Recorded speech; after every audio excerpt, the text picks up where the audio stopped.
दर्शकवृन्द हामी यति बेला कालीमाटीमा छौँ। कालीमाटीको फलफुल तथा तरकारी बजार विकास समितितर्फ छौँ। तपाईँले क्यामेराको फ्रेममा देख्न सक्नुहुन्छ यो टमाटर करिब 3-4 ट्रक टमाटर चाहिँ फ्यालिएको अवस्था छ। आखिर किन टमाटरले उचित मूल्य पाएन भनेर किसानहरू मर्कामा छन्, पिरमा छन्, तनावमा छन्, तर सरकारको ध्यान आकर्षण सकिरहेको अवस्था छैन। उल्टै सरकारले 13% भ्याट लगाएको छ तरकारीमा। 3-4 ट्रक चाहिँ टमाटर फाल्दाखेरि कुन चाहिँ किसानको मन यति बेला चाहिँ खुसी होला र? किसानहरू पिरमा छन्।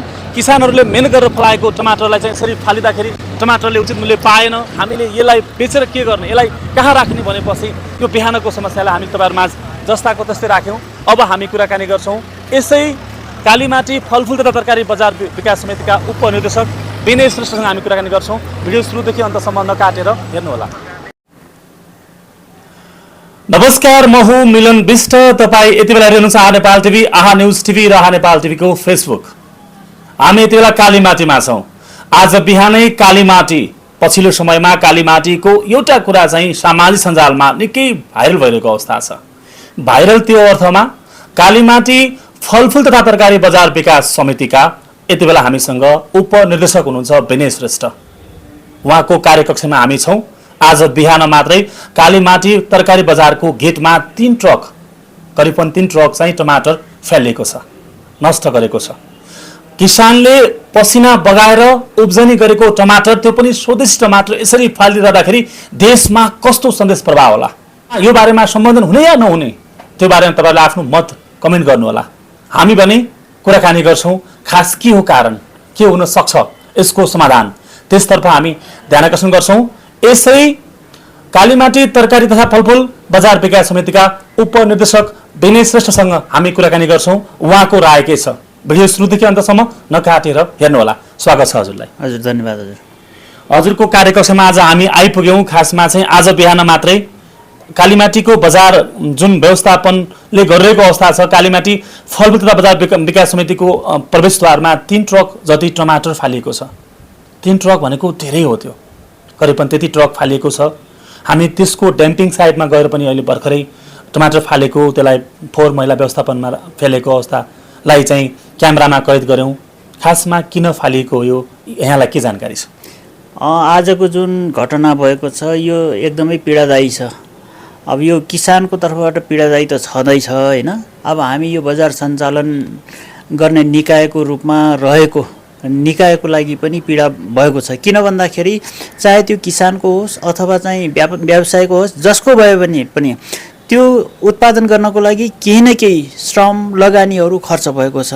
त्यो कारणले गर्दाखेरि एक टुक्रा पनि उत्पादन चाहिँ खेर जानु हुँदैन अथवा फ्याँकिनु हुँदैन भन्ने मान्यता हाम्रो पनि रहेको छ।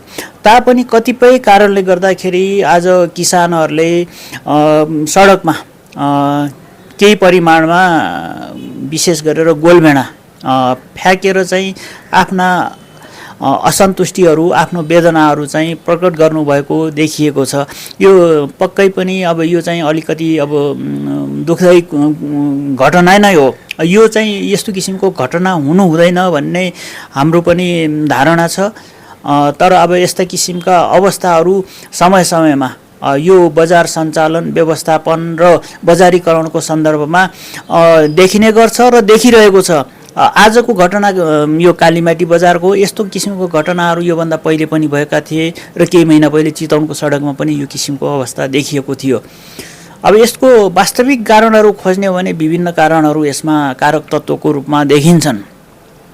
तापनि अब यसमा आजको वस्तुस्थितिलाई हेर्दाखेरि अब यसमा चाहिँ किसानहरूले अब अहिलेको किसानहरूको प्रवृत्तिलाई हेर्दाखेरि चाहिँ धेरै किसानहरू व्यावसायिक रूपले उत्पादनतिर अभिमुख भइरहेका छन्। त्यसमा पनि यो हाम्रो काठमाडौँ उपत्यका वरिपरिका किसानहरू चाहिँ अब यो गोलभेडाको माग र बजारको अवस्था हेरेर चाहिँ गोलभेडा उत्पादन गर्नेतर्फ आकर्षित भइरहेका छन्। त्यो कारणले गर्दाखेरि यो अफ सिजनमा चाहिँ टनेल फार्मिङबाट उत्पादन गर्ने उसमा चाहिँ लागिरहेका छन् र उहाँहरूको प्रयत्न स्वरूप चाहिँ राम्रो उत्पादन पनि भइरहेको छ। राम्रो उत्पादन हुँदाखेरि अहिलेकै सिजनमा पनि राम्रो उत्पादन भयो, धेरै परिमाणमा उत्पादन भयो र त्यो उत्पादन भएको परिमाण तयार भएपछि त बजारमा लग्नै पर्छ, नासमान वस्तु हो। अब भोलिको लागि राख्छौँ अथवा अर्को दिनको लागि राख्छौँ भनेर राख्न सक्ने सम्भावना हुँदैन। तयार भएपछि टिप्नुपर्छ र बजारमा लग्नै पर्छ। तर बजारको मागको बढी उत्पादन गर्दाखेरि त्यही अनुसारको माग वृद्धि हुन सक्यो भने चाहिँ त्यसले मूल्य पनि राम्रो पाउँछ। तर बजारको मागको अवस्था यथावत रहने, बजार विस्तार नहुने, तर आपूर्ति मात्रै भइरहने, आपूर्ति प्रबल भयो भने त्यो अवस्थामा चाहिँ खपतको स्थिति कमजोर हुने र त्यो अवस्थामा चाहिँ मूल्य घट्ने समस्या देखिन्छ।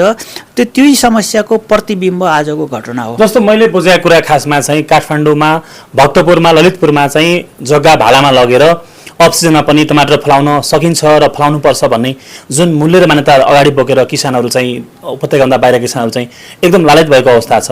हामी जो टोखासम्म पुग्यौँ, थानकोटसम्म पुग्यौँ, त्यहाँ टनलको व्यवस्था, जुन टनल प्रविधि छ अहिले, अफ सिजनमा पनि टमाटर उत्पादन गरेर चाहिँ किसानले आफ्नो बालबच्चालाई पढाउन सक्छ, उनीहरूको भविष्य उज्जवल बनाउन सक्छ भन्ने हिसाबमा एउटा राम्रो सन्देश प्रभाव भइरहेको बेलामा चाहिँ यहाँ चाहिँ कुनै बेला त्यही टमाटरको मूल्य 400 रुपियाँ पर्थ्यो, अहिले 3 रुपियाँ पर्छ। हामीले बुझ्यौँ पनि, बिहानसम्म त फ्री थियो, फेरि यति उति मूल्य नै थिएन।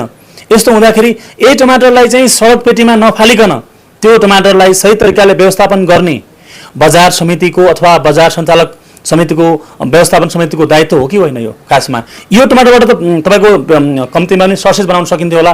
ससेज कम्पनीलाई चाहिँ 2 रुपियाँ किलोको दरले दिए पनि त हुनसक्थ्यो होला। त्यो नष्ट गर्नुको अर्थ के यो समाधान नै हो त? यसमा यस्तो हो, अब हाम्रो कार्यक्षेत्र भनेको यो बजार क्षेत्रभित्र हो। यो कालीमाटी फलफुल तथा तरकारी बजार विकास समितिले काम गर्ने भनेको बजार क्षेत्रभित्र हो र हामी कारोबारमा इन्भल्भ हुँदैनौँ।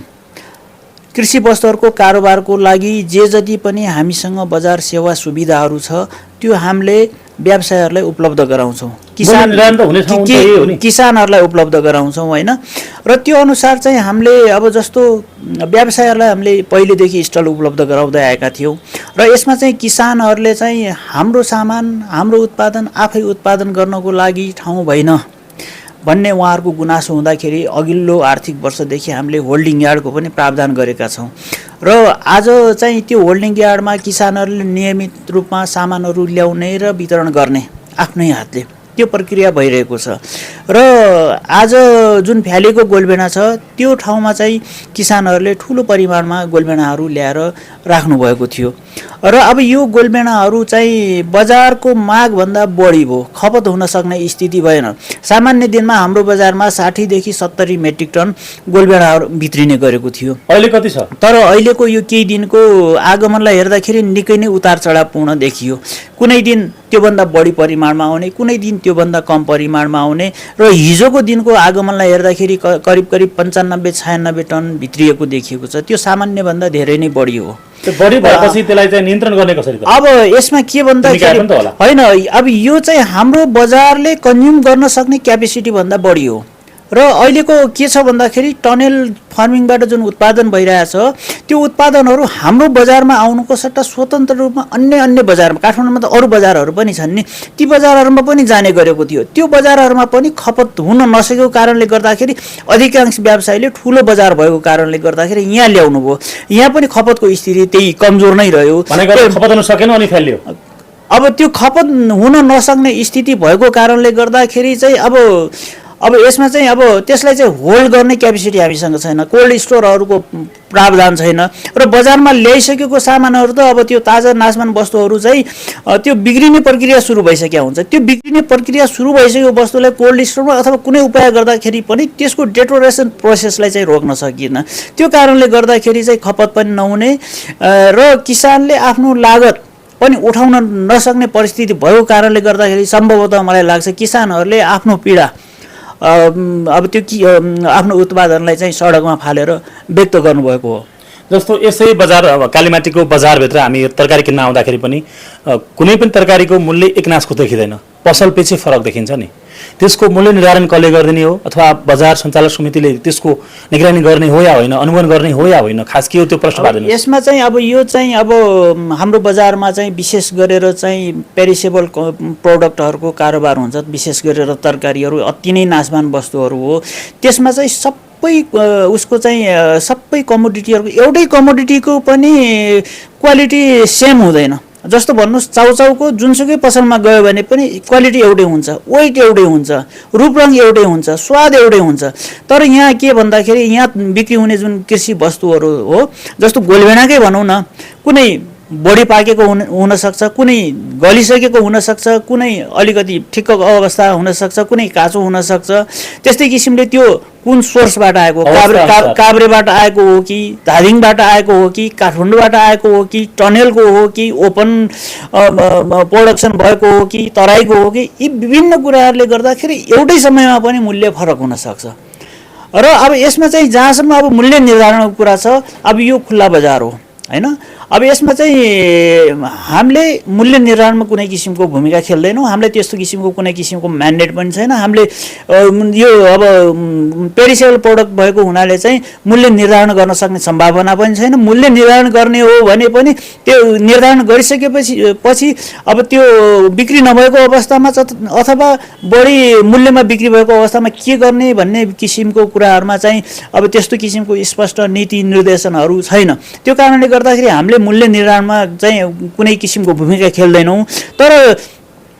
तर सबैको सचेतताको लागि, सूचनाको लागि चाहिँ हामीले हाम्रो बजारमा कारोबार भएको जुन वस्तुहरू हो, त्यो वस्तुहरूको नियमित रूपमा दैनिक रूपमा मूल्य सङ्कलन गर्छौँ। तर सङ्कलन भएको मूल्यलाई चाहिँ इमिडिएटली हामीले विभिन्न मिडियाबाट प्रवाह गर्ने गर्छौँ, ताकि यसको प्रयोगकर्ताहरूले चाहिँ सूचना उपयोग गरेर त्यसबाट फाइदा लिन सकुन्। अब हामी कुराकानी चेन्ज गरेर थोरै अहिलेको कुराकानीलाई थोरै हामी जोड्न खोज्छौँ। पछिल्लो समयमा आएर अहिलेको सरकारले तरकारीमा 13% भ्याट लगाएको अवस्था छ। 13% भ्याट लगाउँदाखेरि त्यसको असर र प्रभाव के भइरहेको छ अहिले बजार व्यवस्थापन समितिलाई र आम किसानलाई कतिको प्रभाव पर्यो, त्यो बारेमा तपाईँहरूको राय के छ? अब यसमा चाहिँ अब यो केही वस्तुहरूमा भ्याट लाग्ने भन्ने किसिमको अहिलेको जुन बजेट घोषणा भएको छ त्यसमा केही प्रावधानहरू छ। केही वस्तुहरूमा कृषि वस्तुहरूमा भ्याट लाग्ने भन्ने कुराहरू आएको छ। त्यसले गर्दाखेरि हाम्रो बजारको जुन आगमन हो, आगमनमा केही प्रभाव परेको देखेका छौँ हामीले। जस्तो चाहिँ अब प्याजको आगमनमा प्रभाव परेको छ, आलुको आगमनमा प्रभाव परेको छ। र अब यो प्याजको केसमा चाहिँ प्याज चाहिँ हाम्रो आन्तरिक उत्पादन एकदमै कम छ, एकदमै सिजनल टाइपको छ, एकदमै सानो साइजको छ हैन। र हाम्रो लोकल लेभलमा जुन उत्पादन हुन्छ त्यो चाहिँ लोकल लेभलमै कन्ज्युम हुन्छ र काठमाडौँ जस्तो ठुलो माग भएको बजारमा त्यो प्याज खासै आउँदैन र अधिकांश आउने भनेको इन्डियन मार्केटहरूबाट हो प्याजहरू। करिब हाम्रो आगमनको तथ्याङ्कलाई हेर्ने हो भने करिब 99% प्याज इन्डियाबाट नै आउँछ। नेपालको स्वदेशी प्याज छैन। स्वदेशी प्याज आउँछ एकदम सिजनल रूपमा, एकदम नगण्य रूपमा। त्यसले हाम्रो मागलाई अलिकति पनि सम्बोधन गर्न सक्दैन। नेपाली किसानहरूलाई त नेपाली प्याज उत्पादन गर्नका लागि प्रोत्साहन गर्ने खालको प्रोग्राम ल्याएर अथवा सरकारबाट त्यो लन्च भएर पनि त गर्न सकिन्छ होला। 99% प्याज इन्डियाबाट आउनु भनेको त इन्डियामा हामी डिपेन्ड छौँ, प्याजको केसमा डिपेन्डेन्ट छौँ, इन्डियातिर डिपेन्ड छौँ। किन भन्दाखेरि हाम्रो उत्पादन छैन, उत्पादन नभएपछि त कतै न कतैबाट त ल्याउनु पर्यो। हामीले फाल्नु पर्ने ट्रक खेर फाल्छौँ, प्याज चाहिँ इन्डियाबाट हामी होइन। यस्तो अब यो टमाटर पनि सधैँ फ्याल्नु परेको अवस्था होइन। हामी फ्याल्यौँ त होइन। यो किसिमको कहिलेकाहीँ बम्पर प्रोडक्सन हुँदाखेरि यो किसिमको सिचुएसन आउँछ, सधैँ यो किसिमको सिचुएसन आउँदैन, कहिलेकाहीँ आउँछ होइन। त्यो कारणले यो माग आपूर्ति र उत्पादन योजनामा तालमेल हुन आवश्यक छ कि यो तालमेल कतै नमिलेको हो कि हैन। र अब यसको साथसाथै केही अन्य सेवा सुविधाहरू थप गरेर यसको वैकल्पिक उपयोगहरू हुन सक्थ्यो कि त्यतातिर हामी जान सकेको भए यो समस्या सम्भवतः आउँदैन। र वितरक बीचको ब्यालेन्स नमिलेको अहिले टमाटरको कुरा गर्दाखेरि माग र आपूर्तिको बीचमा माग चाहिँ सीमित छ। हाम्रो माग जे जति छ त्यो यथावत छ, तर आपूर्ति बढी भयो, उत्पादन बढी भयो। उत्पादन अनुसार माग बजारमा वस्तु बढी आयो र माग र आपूर्तिको बीचमा तालमेल हुन सकेन। बजारले चाहेको भन्दा बढी आयो त्यसलाई सामान। चाहिँ कोल्ड स्टोरको भण्डारणमा पनि त राख्न सकिन्थ्यो होला नि? हुन सक्थ्यो। अब जस्तो कोल्ड स्टोरको प्रावधान भएको भए होइन, त्यस्तै किसिमले चाहिँ अब यो फ्याल्नुको सट्टा यसलाई चाहिँ वैकल्पिक उपयोग जस्तो केचपहरू बनाउने, प्युरीहरू बनाउने अथवा चाहिँ सुकुटीहरू बनाउने, सुकाएर राख्ने त्यो किसिमको प्रविधिहरूतिर हामी जान सकेको भए सम्भवतः यो समस्या अलिकति भए पनि मिनिमाइज हुन्थ्यो। दर्शकवृन्द, हामी कुराकानीको अन्त्यतिर छौँ। पक्कै पनि पछिल्लो समयमा आएर कुनै बेला टमाटरको मूल्य 400 रुपियाँसम्म पर्थ्यो। प्रति केजी टमाटर किन्नु पर्यो नेपालमा, त्यो पनि राजधानी ठाउँमा। नेपालको राजधानी काठमाडौँमा कुनै बेला टमाटरको मूल्य 400 रुपियाँ प्रति केजी पर्थ्यो, तर अहिले 2-3 रुपियाँ प्रति केजी छ। अहिलेको मितिमा आज मात्रै बिहान कालीमाटी तरकारी तथा बजार विकास समितिको प्रवेशद्वारमा 3 ट्रकभन्दा बढी टमाटर फालेको छ, त्यो पनि स्वदेशी टमाटर। तर हामी त्यो टमाटरलाई सही तरिकाले व्यवस्थापन गर्न सक्ने अवस्था हाम्रो रहेन। सरकारको त्यसतर्फ ध्यानाकर्षण होस् र संसदमा यो बारेमा चाहिँ सम्बोधन पनि होस्। टमाटरलाई हामीले भण्डारण गरेर कोल्ड स्टोरमा राखेर त्यसबाट बन्ने अन्य प्रोडक्टहरू पनि गर्न सक्थ्यौँ होला। यसरी नष्ट गरिनु चाहिँ होइन, राम्रो होइन। यो पक्कै पनि न्यायोचित होइन। किसानहरूले मेहनत गरेर रगत पसिना बगाएर उब्जनी गरेको टमाटरलाई यसरी फाल्दाखेरि कुन चाहिँ किसानको मन त्यति बेला खुसी होला? हामी आफै पनि यो विषयमा चाहिँ बोलिरहँदाखेरि हामी आफै पनि स्तब्ध भएका छौँ। हामीसँग हुनुहुन्छ कालीमाटी फलफुल तथा तरकारी बजार विकास समितिका उपनिर्देशक विनय श्रेष्ठ हुनुहुन्छ। उहाँले भनिसक्नु भएको छ आपूर्ति र मागमा चाहिँ